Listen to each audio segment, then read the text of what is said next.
Bahwa pembangunan fisik banyak hal yang terjadi perubahan gitu.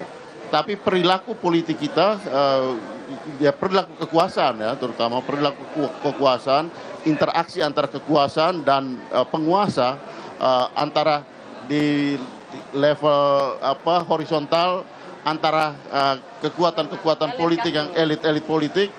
Nah ini terganggu dengan praktek-praktek yang tadi ya itu antara politik dan hukum. Gitu. Oke. Kita akan lanjutkan. Nah kalau tadi banyak catatannya, kira-kira apa yang harus dilakukan ke depannya untuk menjaga transisi ini dengan baik? Dan ini kita lihat juga Prabowo Subianto, Menteri Pertahanan sekaligus Ketua Umum Partai Gerindra dan Presiden terpilih tahun 2024-2029 juga sudah tiba di Kompleks Parlemen Jakarta. Tapi memang sempat ditegaskan oleh Sekjen DPR RI untuk Presiden dan Wakil Presiden terpilih tidak diundang. Gibran Rakabuming Raka tidak diundang, tapi kalau Prabowo Subianto hari ini hadir, kapasitasnya adalah sebagai Menteri Pertahanan sekaligus Ketua Umum Partai Politik, yaitu adalah Ketua Umum Partai Gerindra. Dan jangan kemana-mana saudara, kita masih akan pantau siapa lagi yang akan hadir di menit-menit menjelang dimulainya sidang tahunan MPR RI. Tetap bersama kami di Kompas TV.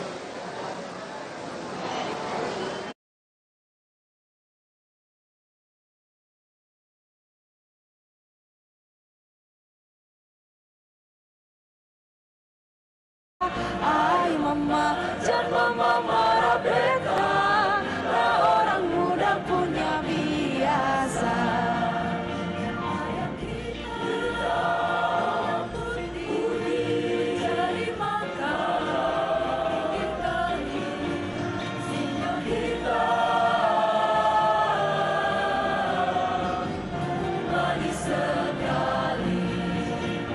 Ay mama, jangan mama marah beta, dia cuma pegang beta.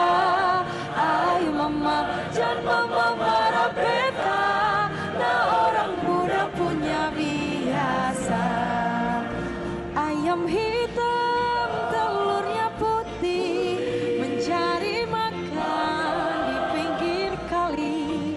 Sinyo hitam giginya putih, kalau tertawa manis sekali. Ayo mama, jangan mama marah beta, dia cuma pegang beta. Ayo mama, jangan mama marah beta, nah orang muda punya biasa, nah orang muda punya biasa.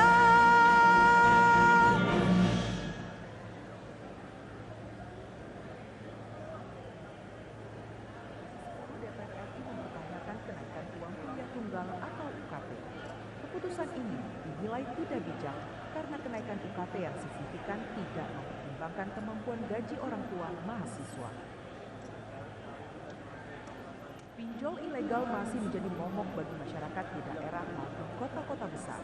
Komisi 11 DPR RI menilai upaya menuntaskan permasalahan pinjol ilegal tidak cukup hanya dengan pembuatan aturan. Lembaga pemerintah seperti OJK juga perlu menggencarkan sosialisasi dan mengedukasi masyarakat terkait dampak dan risiko pinjol ilegal serta menyebarkan melalui media secara masif.